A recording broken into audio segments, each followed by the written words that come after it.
Porque seguimos con el profesor Rommel Escarreola, ¿sabes? Develando la historia. Un poco, profesor, hoy se puede decir un proceso generacional. Y hablábamos hace un momento de aquella generación que se opuso al movimiento inquilinario en 1925. Pues puedo incluir a la generación de mi abuelo, que pues aboga por la soberanía del espacio aéreo nacional y permite que Panamá tenga su primera radio. Su primera radio en 1933. Viene la generación de oro, tal vez la de 1947, la que se opuso al tratado Filosén. La generación del 57-58 y su punto cúspide, pues la generación de 1964. Bueno, a partir de la segunda mitad del siglo XX, los Estados Unidos ya tienen el control de la vía férrea y nosotros somos excluidos totalmente de la administración y del usufructo de nuestro principal recurso nacional. Hay una generación que surge a partir de esa realidad, en el sentido de que es la generación, la juventud, la sociedad, que se ve imposibilitado de tener presencia en esa área. Y el primer movimiento que surge es en el Instituto Nacional. ¿Ya estamos hablando de qué año? Desde el año de 1910, cuando se da... Sí, con el instituto en su primer año lectivo. Sí, 1910, y que es la juventud de Panamá es formada por profesores italianos, franceses, españoles, chilenos, que traen una cosmovisión y una forma de ver la realidad. Cosmovisión es una forma de ver la realidad desde un punto de vista espiritual y una transmisión del conocimiento. Encontrarse esos jóvenes frente a un profesor que les diga que lo más importante, después de Dios, algunos que eran católicos y los otros que eran ateos, decirle que lo más importante es ver a partir de la ventana del Instituto Nacional ese territorio que está frente a ellos, que nosotros no podemos utilizar. Y no podemos utilizar en beneficio nuestro, porque incluso en la actualidad, y quiero hacer una discreción, no me quiero apartar, de que no conozco en la actualidad ningún punto de referencia cultural en la zona del canal después de estas generaciones, además de la ciudad del saber, donde sea punto esencial y neurálgico para el desarrollo intelectual de la sociedad panameña, aparte de la ciudad del saber. Por favor, bueno, si el Centro Regional Universitario de Colón está dentro de la antigua zona del canal pero de Colón. ¿qué más para el beneficio de la sociedad panameña? Entonces, esa juventud se forma y además de eso hay un movimiento social que es el movimiento de acción comunal. Jóvenes de las capas medias procedentes de las áreas del interior de las ciudades de Colón y del área del Arrabal de Santana y de Caledonia. Ya estamos hablando de mitad de los años 20. Exactamente, años 20. 1923 el movimiento de acción comunal que se va formando y va gestando. Ellos tienen un lema muy importante: hable en español y cuente en Balboa. No te estaban hablando, o sea, esa es una consigna muy fundamental, que la presencia de los Estados Unidos lo que hacía era disminuir la posibilidad del desarrollo intelectual de la sociedad. Y esa juventud crece frente a los movimientos sociales, Acción Comunal y los nacientes partidos socialistas, que posteriormente se convierten, también surge el Partido Comunista, que después posteriormente es el Partido del Pueblo. Esa juventud va a desarrollarse y en el año de 1925, exactamente en octubre, se da una huelga inquilinaria donde los dueños de las casas de madera suben el alquiler, y eran precisamente aquellas casas de madera construidas a partir de que la población de mano de obra que había cesado en la construcción del canal habían ocupado esas casas.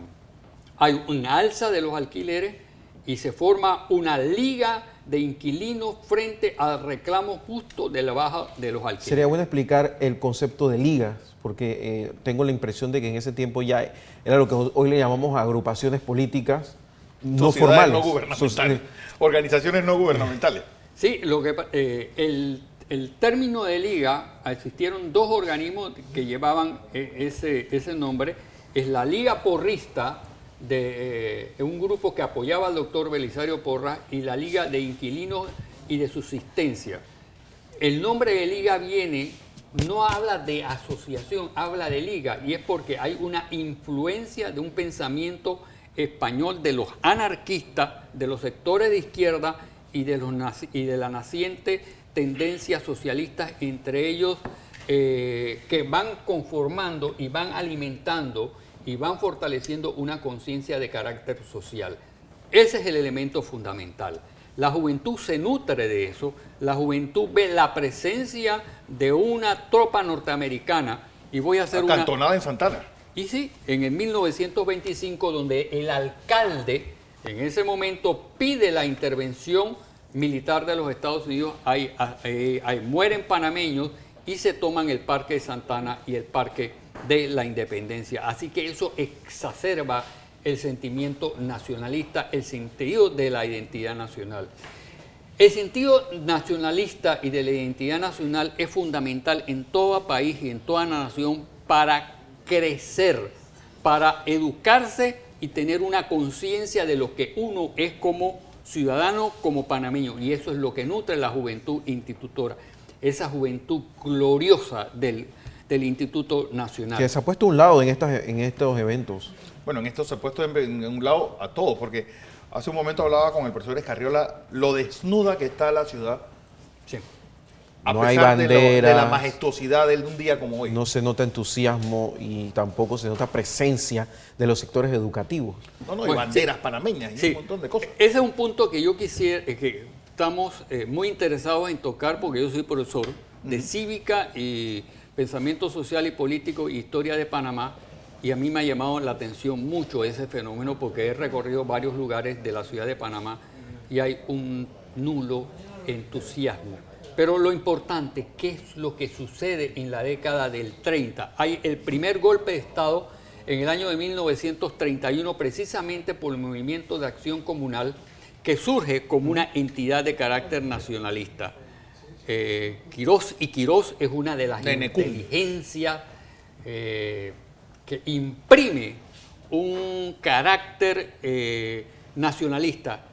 Hay una deficiencia de ese movimiento, y la deficiencia es que es un movimiento nacionalista, pero no se constituye esencialmente como un partido político. Y ahí fluctúan muchas tendencias: anarquistas, ateos, masones, socialistas. Y frente a esa confluencia de varias tendencias políticas, no hay una línea política determinada que ejecute un programa. Por eso es que para Arnulfo Arias es muy fácil robarse ese movimiento. O sea, Arnulfo Arias sí participa en el asalto de la presidencia, y eso no hay que dudarlo. Arnulfo Arias viene con un sentimiento nacionalista, patriótico, e incluso todos los golpes que le dieron a Arnulfo Arias y todos los fraudes electorales fueron patrocinados por los Estados Unidos. Así que eso ni se discute. Profesor Escarriola, hay un presidente que la historia lo ha tratado bastante mal, que es el presidente José Antonio Remón Cantera, por sus actos de política interna. De gorila en el sentido... Quitó 4 presidentes, bueno, un desastre, usted no lo podrá explicar mejor.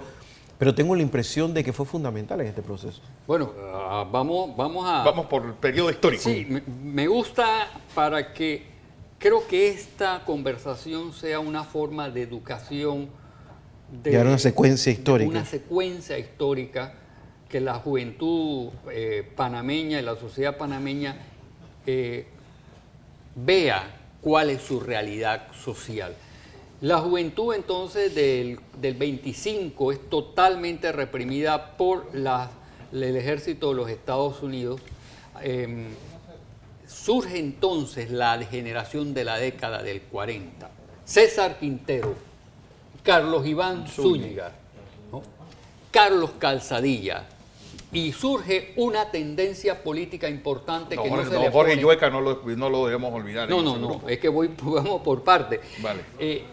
Y surge una tendencia política que es el Frente Patriótico de la Juventud, que se inserta en la vida social y política de Panamá en base a un concepto bien fundamental, que es liberarse de las dos corrientes de los partidos tradicionales, el Partido Liberal y el Partido Conservador.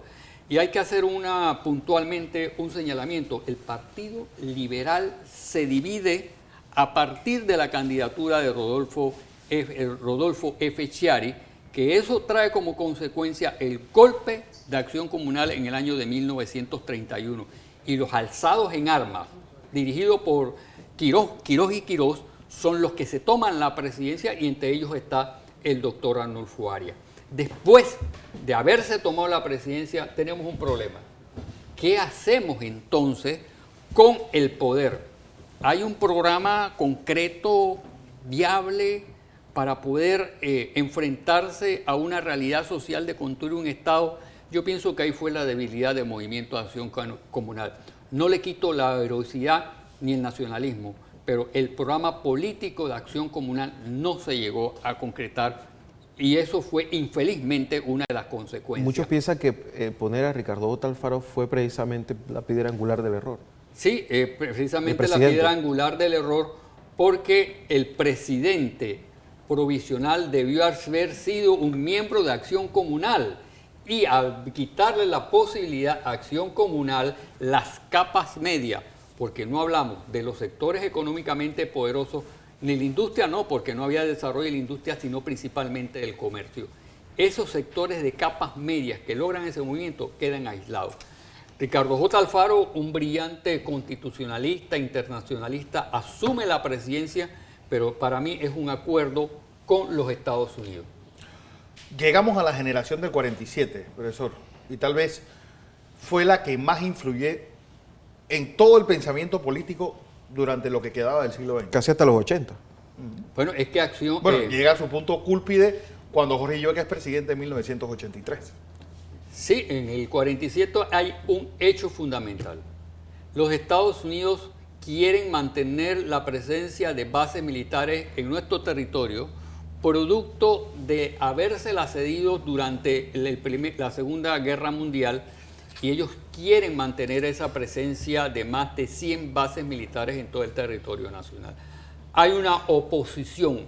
¿Quiénes son los que dirigen este movimiento? Obviamente y claramente el sector estudiantil de las capas medias y el Frente Patriótico de la Juventud, con la influencia de algunos sectores del liberalismo, algunos sectores del arnulfismo, que logran imponer el rechazo del tratado de que legalizaba bases militares. ¿Qué es el Frente Patriótico de la Juventud? ¿Un partido político? ¿Un movimiento? ¿Qué es específicamente? Bueno, el Frente Patriótico de la Juventud, que casualmente uno de los candidatos a la presidencia fue el doctor César Quintero, que este año se cumple los 100 años del natalicio de César Quintero, el cual hemos escrito un breve ensayo en la César revista Quintero Correa. Lotería.